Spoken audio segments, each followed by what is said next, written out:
آئیے دیکھتے ہیں خواب جو آپ نے ہمیں بھیج رکھے ہیں ان کی تعبیر کیا ہے، اور تعبیر بتانے کے لیے ہمارے ساتھ موجود ہیں فاضل مدینہ یونیورسٹی. عرصہ 9 سال تک مدینہ یونیورسٹی میں پڑھنے اور 4 سال تک وہاں پڑھانے کی ان کو سعادت حاصل رہی ہے، اور 3 سال تک مسجد نبوی میں روضہ رسول صلی اللہ علیہ وآلہ وسلم اور ریاض الجنہ جیسے مقامات پر خدمات کا شرف بھی ان کو حاصل رہا ہے. ناٹ ادر دین شیخ محمد ہاشم یزمانی صاحب. شیخ صاحب السلام علیکم. وعلیکم السلام. خیریت سے سر آپ؟ ماشاءاللہ. سفر کیسا رہتا ہے آپ کا؟ الحمدللہ اچھا رہتا ہے ماشاءاللہ، کیونکہ آج کل بارشوں کا بھی سیزن ہے جی، اور آپ کے علاقے میں ادھر خیریت ہے؟ الحمدللہ ہمارے قریب کوئی 15-20 کلومیٹر تک کہتے ہیں کہ خطرہ ہے، لیکن الحمدللہ ابھی تک بچت ہے. اللہ تعالیٰ آئندہ بھی حفاظت فرمائے، اور جن علاقوں میں یہ پانی پہنچا ہوا ہے اللہ تعالیٰ وہاں کے لوگوں کی بھی مدد فرمائے. آمین آمین یا رب العالمین. ٹھیک ہے سر، خواب شروع کیے دیتے ہیں کیونکہ وقت کم ہے اور مقابلہ آج بھی سخت ہے. پتہ نہیں ایسا کیوں ہوتا ہے، جب آپ آتے ہیں وقت کم ہوتا ہے لیکن میرے پاس ڈیٹیل زیادہ ہوتی ہے. لیکن شروع کرتے ہیں. جی پوچھا گیا خواب میں آنکھ پھڑکنے کی تعبیر کیا ہے؟ آنکھ پھڑکنا ایک ہے حقیقت میں اور ایک ہے خواب کے اندر. تو حقیقی زندگی میں جب آنکھ پھڑکتی ہے نا، آپ نے بھی کئی دفعہ سنا ہوگا، لوگ کہتے ہیں کہ یہ میری نا 3-4 دن سے آنکھ پھڑک رہی ہے، پتہ نہیں کیا ہونے والا ہے. کچھ نہیں ہونے والا. یہ جو عام طور پر لوگوں میں ہوتا ہے کہ بائیں آنکھ پھڑک رہی ہے، کوئی نقصان ہونے والا ہے، ایسا کچھ بھی نہیں. حقیقی زندگی میں کوئی دائیں آنکھ پھڑک رہی ہے، پتہ نہیں مجھے کوئی یاد کر رہا ہے، بائیں آنکھ پھڑک رہی ہے، مجھے کوئی فوت ہونے والا یاد کر رہا ہے. یعنی اس حد تک لوگ سوچتے ہیں. اچھا، اور یہ توہم پرستی ہے. یہ سب غلط ہے. بالکل غلط ہے. یہ حقیقی زندگی میں اگر اس طرح کا کوئی معاملہ ہو تو اس کا کوئی مطلب نہیں ہے. یہ سب توہم پرستی ہے. آنکھ پھڑکنے کا حقیقی زندگی میں کوئی مطلب نہیں ہے. آنکھ کیوں پھڑکتی ہے حقیقی زندگی میں؟ آج کل آپ جب 2-2 بجے تک موبائل کی سکرین جو ہے نا وہ آپ دیکھتے رہیں گے، یا آپ انٹرنیٹ یوز کرتے رہیں گے اور اسی طرح آپ سو جائیں گے، تو پھر جب بیدار ہوں گے تو اول تو آنکھ کھلے گی نہیں جلدی، اور جب کھلے گی تو پھر وہ پھڑکے بھی کیوں کہ رات جو ہے نا وہ آپ بیدار رہے اور وہ آنکھ تھکی ہوئی ہے. اور پھر یہ کوئی یعنی پٹھوں کا، اعصاب کا کوئی کھچاؤ بھی ہو سکتا ہے. تو اس کی کئی وجوہات ہو سکتی ہیں. تو حقیقی زندگی میں آنکھ پھڑکنے کا مطلب ہرگز کسی مردے کا آپ کو یاد کرنا نہیں ہے، ہرگز کسی مہمان کی آمد نہیں ہے. جی. لیکن اگر خواب کے اندر کوئی دیکھتا ہے میری آنکھ پھڑک رہی ہے، تو چونکہ خواب اور حقیقت کا ایک تعلق، یعنی ایک الگ الگ اس کو دیکھا جائے گا، تو جو چیزیں خواب کے اندر ہوتی ہیں وہ حقیقت سے الگ ہوتی ہیں. خواب کے اندر اگر کوئی آنکھ پھڑکتی ہوا دیکھتا ہے، اگر وہ بائیں آنکھ پھڑک رہی ہے، تو اس کا مطلب یہ ہے کہ اس کی اب یہ لیفٹ سائڈ جو ہے نا وہ ہمارے بیٹیاں، ہماری بہنیں، ہماری مائیں، یعنی یہ جو خواتین کا ہمارا رشتہ ہے نا یہ اس کی طرف اشارہ کرتا ہے، ہمارے لیفٹ سائڈ والے. تو اگر وہ پھڑک رہی ہے تو اس کا مطلب یہ ہے کہ آپ کی بہنوں، بیٹیوں یا خواتین کے حوالے سے کوئی نہ کوئی اچانک خبر، یعنی کوئی کسی خبر کا تعلق ہو سکتا ہے. کوئی پریشانی خبر ہے. ٹھیک ہے. اب کوئی کسی کسی بیٹی کا، بہن کا، شادی کا، کوئی اس طرح کا معاملہ، کوئی خبر. اور اگر کوئی تاجر آدمی ہے تو اس کی تجارت کے حوالے سے کوئی اچانک خبر آ سکتی ہے. اب اس میں کہ وہ بری خبر ہوگی ایسا نہیں ہے بھئی، کوئی ایسی اطلاع کہ جو اس وقت آپ کے ذہن میں نہیں ہے. اور اگر دائیں آنکھ پھڑک رہی ہے یا بائیں ہی پھڑک رہی ہے تو ہماری آنکھ جو ہے وہ ہمیں رستہ دکھاتی ہے. ہم اس کے ذریعے سے رستہ دیکھ رہے ہیں. لیکن جب خواب کے اندر اس کا ایک حصہ وہ متاثر ہو رہا ہے، یعنی پھڑکنے کا مطلب یہ ہے کہ وہ صحیح کام نہیں کر رہا، وہ تھوڑا سا متاثر ہے، تو یہاں اس کا مطلب یہ ہے کہ آپ کا جو صراط مستقیم ہے، آپ کے جو چلنے کی ڈائریکشن ہے، زندگی گزارنے کی جو سمت ہے، اس میں کچھ جھول ہے، اس میں کوئی خلل ہے. اچھا، اس کو درست کرنے کی ضرورت ہے. یعنی آپ مکمل ڈی ٹریک نہیں ہوئے، آپ مکمل راہ راستے ہٹے ہوئے نہیں ہیں، بلکہ کسی حد تک آپ کو جو ہے نا وہ اپنے آپ کو سدھارنے کی ضرورت ہے. یہ اشارہ ہے. یعنی خواب کے اندر اگر یہ پھڑکے گی تو کوئی نہ کوئی اشارہ موجود ہے. اور جو آنکھ ہے یعنی یہ راہ راست، صراط مستقیم، اور یہ بصیرت، یعنی انسان کو مستقبل کے فیصلے کرنے ہیں یا دیکھنا ہے، اس حوالے سے اگر کوئی آنکھ پھڑکتی ہے تو بس اس کو اپنے سوچنے کی جو یا فکر کرنے کی یا آگے جو فیصلہ سازی وہ کر رہا ہے اس کو تھوڑا سا چینج کرنے کی ضرورت ہے. ٹھیک ہے. ویسے ابھی مجھے نا رائٹ آنکھ پھڑکتی ہوئی محسوس ہونے لگی یہ باتیں سن کے. آپ بھی رات کو جو ہے نا وہ لیٹ سوئے. کس نے بتا دیا آپ کو یہ میں نے آپ کو بتایا. چلیں سر آگے لکھا گیا ہے کیا خواب میں پریگنینسی یا بچے کو دیکھنا ہمیشہ خوشخبری کی ہی نشانی ہوا کرتی ہے؟ نہیں، یہ ہمیشہ خوشخبری کی نشانی نہیں ہوتی. اچھا. بعض دفعہ یعنی 10 سال سے محرومی ہوتی ہے اولاد کی، تو یہ ذہن وہ اس سوچ کی، اس امید اور خواہش کی اور اس تمنا کی عکاسی ہوتی ہے کہ اتنے عرصے سے اولاد نہیں ہے، اور انسان اولاد کے بارے میں سوچتا ہے. تو جب بار بار سوچا جائے گا کسی چیز کے بارے میں اور وہ پریگنینسی کی صورت میں نظر آئے تو یہ اسی سوچ کا عکاس ہے. ٹھیک ہے. اور بسا اوقات یہ کسی بوجھ کی طرف بھی اشارہ ہوتا ہے. اچھا. لیکن وہ بوجھ ایسا یا ذمہ داری ایسی جو کہ جس کا نتیجہ خوشگوار ہو. یعنی اب 9 مہینے کا جو یہ پیریڈ ہوتا ہے پریگننسی والا، اس میں عورت یعنی اگر شروع والے ایام لگائیں بسا اوقات جو ہے نا کچھ کھانا پینا اس کو ہضم نہیں ہوتا ہے، وہ قے آ جاتی ہے، درمیان میں پھر مشقت، پھر جب آخری مرحلہ، تو یہ سارے کا سارا جو پیریڈ ہے کسی نہ کسی حوالے سے مشقت میں گزرتا ہے. جی. لیکن یہ مشقت جو ہے وہ مائیں بڑے ایک اس خوشگوار نتیجے کے انتظار میں یہ برداشت کرتی ہیں جو کہ بیٹے کی صورت میں، بیٹی کی صورت میں ملنے والے. تو یہ ایسا بوجھ یا ایسی ذمہ داری آن پڑے گی. بسا اوقات انسان کی جو ڈیوٹی ہے کام، اس کے اندر کچھ گھنٹے بڑھا دیے جائیں، کچھ یعنی کچھ اس طرح کی ذمہ داری، لیکن اس کے بدلے میں جب مہینے کے آخر میں ان اضافی گھنٹوں کی اسے ایکسٹرا سیلری بھی ملے تو پھر وہ خوشگوار بوجھ ہوگا. تو اس طرح کے بوجھ کی طرف بھی اشارہ ہوتا ہے. ٹھیک ہے. تو اسی طرح اگر بسا اوقات عورت دیکھتی ہے اپنے آپ کو پریگننٹ، اور بسا اوقات مرد بھی دیکھتے ہیں، تو مرد اگر تاجر ہے یا اس طرح کا معاملہ، اگر مرد اپنے آپ کو پریگننسی کی حالت میں دیکھے تو اس پر کوئی قرض کا، کوئی مالی معاملات کا، کوئی کاروباری معاملات کا بوجھ آنے کی جو ہے نا وہ کیفیت ہے. اچھا. لیکن کئی صورتوں میں جو ہے نا یہ واقعتاً بچے کی یا اولاد کے حصول کی خوشخبری بھی ہوتی ہے، لیکن ہر حالت میں نہیں ہوتی. ٹھیک ہے. بعض اوقات یہ رزق کی طرف اشارہ ہوتا ہے، بعض دفعہ یہ اضافی بوجھ کی طرف اشارہ ہوتا ہے، اور بعض دفعہ انسان کے مالی معاملات کی وجہ سے اس کے مقروض ہونے یا اس کے قرض کے بوجھ ہونے کی طرف اشارہ ہوتا ہے. ہمیشہ اس کی کیفیت ایک نہیں رہتی، یہ تبدیل ہوتی رہتی. ٹھیک ہے. آگے پوچھا کہ خواب میں چاند گرہن دیکھنے کی تعبیر کیا ہوگی، بتا دیجئے. چاند اور سورج یہ ہمارے گھر کے افراد میں اگر دیکھیں تو یہ والدین کی طرف اشارہ ہوتا ہے. حضرت یوسف علیہ السلام نے جب چاند اور سورج کو دیکھا اور ستاروں کو بھی دیکھا کہ وہ سجدہ کر رہے ہیں، تو اس میں جو سورج تھا وہ والد تھے اور چاند جو تھیں والدہ تھیں. گویا کہ گھر کا کوئی بڑا سربراہ، یہ اس کی طرف اشارہ ہوتا ہے چاند.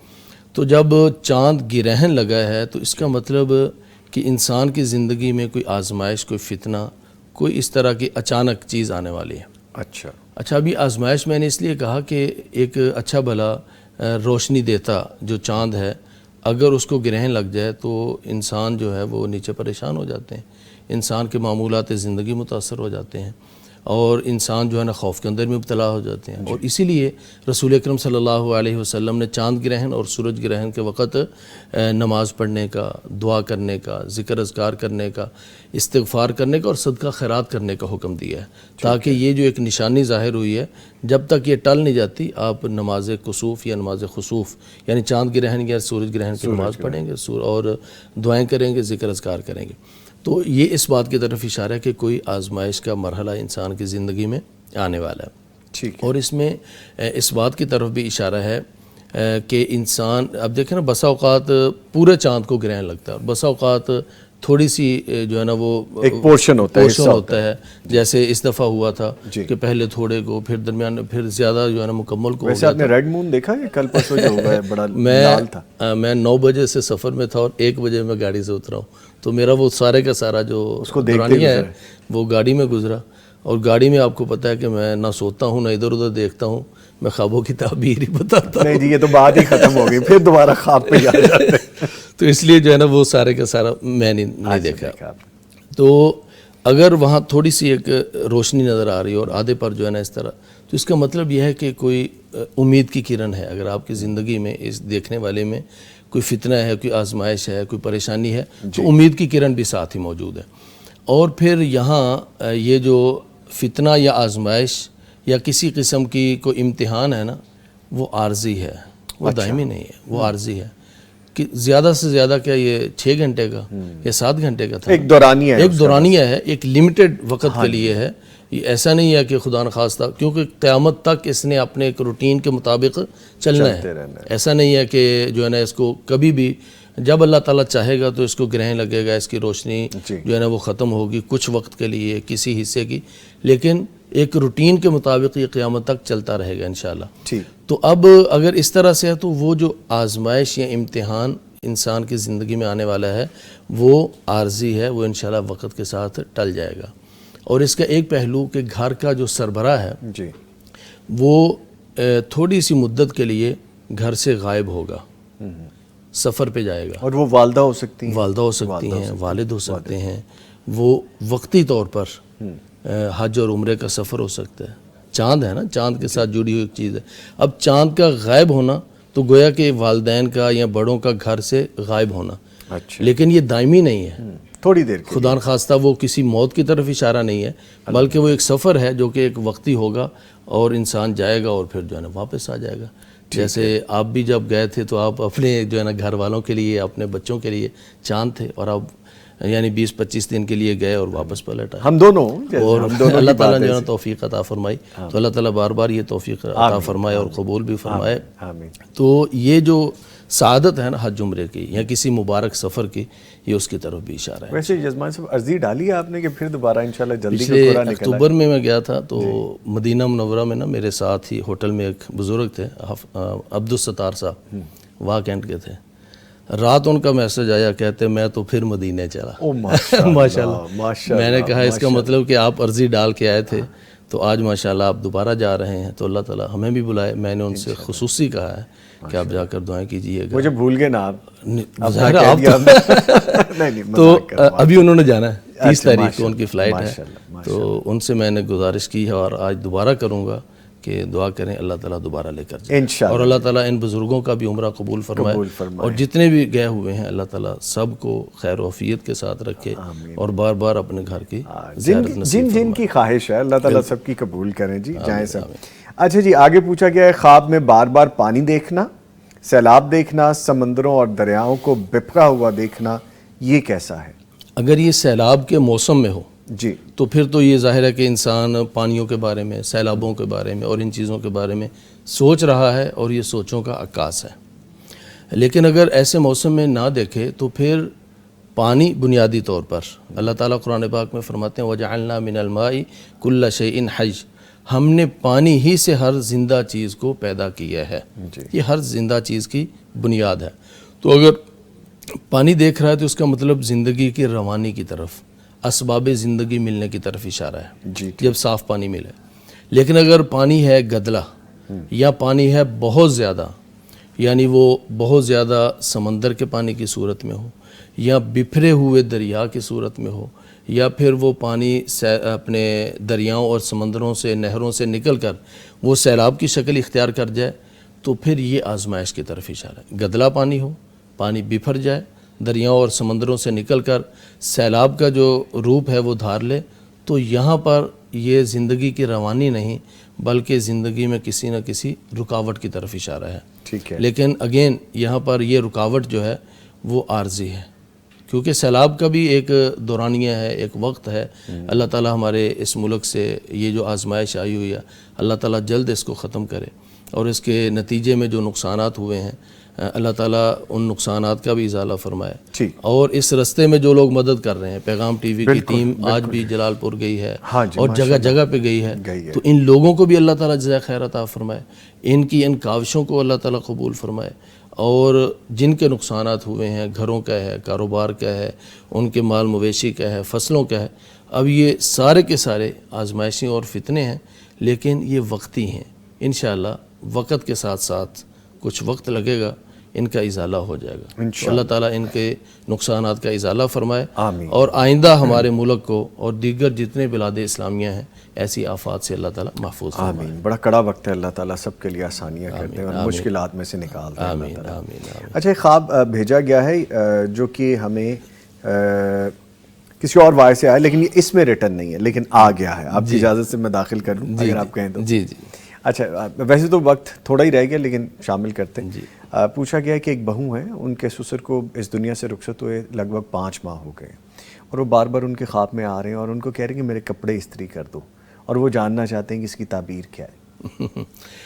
اگر فوت شدہ سسر جی وہ اپنی بہو سے کپڑے استری کرنے کا کہہ رہے ہیں نا, جی تو ایک تو یہ اس بات کی طرف اشارہ ہے بہو اور سسر کا جو تعلق تھا وہ بہو اور سسر کی بجائے زیادہ بیٹی اور باپ جیسا رشتہ تھا. اچھا جیسے باپ جو ہے نا وہ اپنی بیٹی کو جو ہے نا بلا جھجک کہہ سکتا ہے, اور اس طرح تو اس طرح بہو سے کہا ہے. تو ایک تو یہ ان کے اچھے تعلق کی وجہ سے, اور دوسرا جو کپڑے پریس کرنا ہے اس کا مطلب یہ ہے کہ یعنی جب سسر تھے نا جی ان کی وجہ سے ان کے گھر کے جو معاملات تھے وہ منظم رہے, اور بسا اوقات جو شوہر نامدار ہیں نا جی وہ غیر مرتب سے بھی ہوتے ہیں, اور تھوڑا آسان کرتے ہیں, غیر مرتب آسان کرتے ہیں, یعنی وہ نا زندگی کے معمولات کے اندر بہت سیریس نہیں ہوتے, اور بڑا جو ہے نا یعنی ایسی زندگی بسر کر رہے ہیں جس میں کوئی سنجیدگی نہیں ہوتی, ذمہ داری نہیں ہوتی. لیکن جیسے آپ نے کل ایک بات بیان کی تھی نا کہ والد صاحب نماز کے لیے ہمیں جگاتے تھے, والد صاحب جو ہے نا ہمیں ڈانٹ کر قرآن پاک کے لیے 1 گھنٹہ بٹھاتے تھے, اور جن کی یہ عادت بن جائے نا پھر شادی کے بعد بھی عادت بنی رہتی ہے الحمدللہ. لیکن شادی کے بعد بسا اوقات آدمی دوبارہ سست ہو جاتا ہے اپنی ذمہ داریوں کی وجہ سے. لیکن جب بزرگ ہونا تو بزرگ پھر ان چیزوں کو دیکھتے رہتے ہیں, اور بزرگ جو ہے نا ان چیزوں کی نگرانی کرتے رہتے ہیں. تو اب بزرگ تو 5 مہینے سے اللہ کے پاس پہنچ چکے, اب جو انہوں نے کہا نا کپڑے پریس کر دو, تو یہ شوہر کا اب خیال جو ہے نا وہ بیوی نے رکھنا ہے. اچھا تو یہ جو ہے نا شوہر کی جو زندگی کے اندر ترتیب لانا, یا جو ان کی نماز وغیرہ کے اندر اگر کہیں ان کو سستی نظر آئے, وہ کام جو والد صاحب اپنے اس بیٹے سے کرواتے تھے یا کہہ کر کرواتے تھے, اب جو ہے نا بیوی کو یہ کام کرنا ہے اور اپنے شوہر کی جو ہے نا. اور دوسری بات, بیٹی سے جیسے والد کو امید ہوتی ہے کہ وہ میرے جانے کے بعد میرے لیے دعائیں کرے اور میرے درجات کی بلندی کے لیے دعائیں کرے اور کچھ نہ کچھ صدقہ خیرات کرے, یہ اس بات کی طرف بھی اشارہ ہے کہ سسر جو ہیں وہ اپنی بہو سے اور اپنی بیٹی سے یہ چاہ رہے ہیں کہ وہ ان کے لیے دعائیں بھی کرے اور ان کے لیے صدقہ خیرات بھی کرے اور ان کے درجات کی بلندی کے لیے اللہ تعالیٰ سے درخواست بھی کرے. ٹھیک ہے جی. آگے پوچھا گیا ہے کیا خواب ہماری دعاؤں یا عبادات کی قبولیت کا اشارہ بن سکتے ہیں؟ بالکل, جو دعائیں ہیں انسان کی ان کی قبولیت اور ان کے حوالے سے خوشخبری وہ بسا اوقات خواب کے اندر آ جاتی ہے.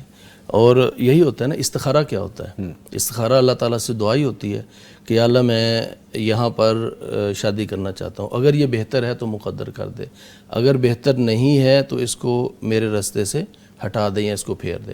اب ہوتا کیا ہے, ضروری نہیں کہ اس کے بعد خواب آئے, لیکن اگر خواب آ جائے اس کے نتیجے میں اور پھر اس کو کوئی ایسی چیز نظر آ جائے جس سے اس کا دل مطمئن ہو جائے, اس کے دل کے اندر سکون پیدا ہو جائے اور کوئی ایسے حالات پیدا ہو جائیں کہ یہ رشتہ مناسب لگے, تو پھر یہ اشارہ ہوتا ہے کہ وہ دعا بھی قبول ہو چکی ہے اور اللہ تعالیٰ نے صحیح راستے کی طرف رہنمائی کر دی ہے. اور اگر دل کے اندر بے چینی اور اضطراب پیدا ہو جائے یا پھر وہ قدم آگے بڑھاتے ہیں اور وہاں کوئی رکاوٹ پیدا ہو جاتی ہے, تو یہ دعا کی قبولیت کا اشارہ ہے کہ اللہ تعالیٰ روک رہا ہے. تو استخارے کے بعد نا میں یہاں پر عرض کرنا چاہوں گا کہ بسا اوقات ہم استخارہ کرتے ہیں کسی رشتے کے حوالے سے, اور استخارے میں یہی ہوتا ہے کہ دعا کے اندر کہ یا اللہ اگر یہ بہتر نہیں ہے تو روک دے, پھیر دے. پھر ہم قدم تو اٹھاتے ہیں, بڑھاتے ہیں, لیکن وہاں 2-3 رکاوٹیں آتی ہیں. تو جب رکاوٹ آ جائے نا تو پھر ہمیں بزور اس رکاوٹ کو عبور نہیں کرنا چاہیے, پھر پلٹ آنا چاہیے. تو بالکل دعاؤں کی قبولیت اور کسی نقصان سے بچانے کا اشارہ اور خوشخبری خواب کے اندر موجود ہوتی ہے کہ آپ کی دعا یا آپ کی جو عبادت ہے وہ اللہ تعالیٰ کے ہاں قبول ہوئی. اس کی خوشخبری اور اطمینان اور تسلی اللہ تعالیٰ خواب کے ذریعے سے دے دیتا ہے. ٹھیک ہے جی. لیں جی, خواب ہم نے آج سپیڈ لگائی ہے, تھوڑی کوشش کی کہ زیادہ شامل کر لیں, لیکن بہرحال وہ رہ جاتے ہیں, وہ پھر انشاءاللہ ہم شامل کر لیتے ہیں یا ہمارے آفیشیل نمبر سے رپلائی کر دیے جاتے ہیں. ٹھیک ہے, میں شکریہ ادا کرتا ہوں ہمارے معزز مہمان شیخ محمد ہاشم یزمانی صاحب کہ آپ تشریف لائے. آپ کے آنے کا بہت شکریہ, تھینک یو ویری مچ جی. لیں جی, یزمانی صاحب کے ساتھ تو نشست ابھی بعد میں بھی جاری رہے گی, لیکن آپ کے ساتھ نشست ہماری یہاں تک کی تھی۔ اس کے ساتھ ہی جی اپنے پیاروں کا خیال رکھیے، جو ایسے جو الگ تھلگ رہ رہے ہیں، اکیلے رہ رہے ہیں، ان کو اکیلا نہ ہونے دیں۔ اپنے بچوں کی سنیں، اپنے آس پاس کی خبر رکھیں، اور کبھی کبھی کسی کو بے وجہ بھی سن لیا کریں، اس میں بھی خیر ہے۔ اور ہمیشہ دین کے ساتھ کنیکٹڈ رہیں، جڑے رہیں، زندگیوں میں آسانی ہو جاتی ہے۔ روشنی دین سے ہی ہے۔ نوید نظامی پوری ٹیم کو اجازت دیجیے، پھر ملاقات ہوگی، تب تک کے لیے اللہ حافظ۔